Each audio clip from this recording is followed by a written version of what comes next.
నేను పెట్టిన ఈ థంబ్నెయిల్ బుడమేరు ఆక్రమణ తొలగిస్తాం అన్నది స్టేట్మెంట్గా కాకుండా ఆచరణలో కావాలి. ప్రధానమైన బుడమేరు ఆక్రమణ ఏంటి అంటే కొల్లేరు. ఎన్ని లక్షల మంది? 2-3 లక్షల మంది దాని మీద డిపెండ్ అయి ఉన్నారు. ఉప్పుటేరు దాని మీద కనీసం 25-30 వేల మంది ఉండుంటారు. ఈ రెండే కొల్లేరు ప్రవాహానికి అడ్డం.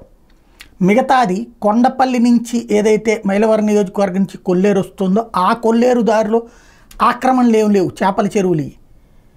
వచ్చేటటువంటిది కట్టలు కట్ చేసి లోపల ఉన్నటువంటి వాటిలో ఇళ్ళు వచ్చినాయి. అయితే అదేమి ఎవడో ఆక్రమించుకున్నది కాదు. ఇప్పుడు ఫర్ ఎగ్జాంపుల్ విజయవాడలో నందమూరి నగర్ ఉంది, లేదంటే హౌసింగ్ బోర్డు కాలనీ ఉంది. ఎన్ని నీళ్లు వెళ్ళినటువంటి రాజరాజేశ్వరిపేట, భవానీపురం అవన్నీ ఆక్రమణలు కాదే.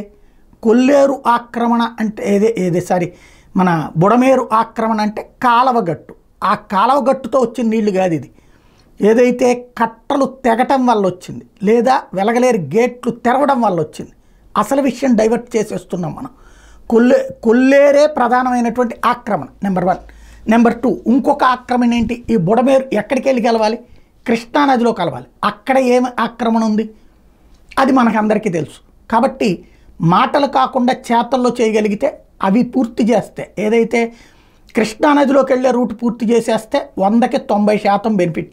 అదే సందర్భంలో ఆ కాలవల కెపాసిటీ పెంచితే ఇక జీవితకాలం చంద్రబాబును గుర్తుపెట్టుకుంటారు జనం.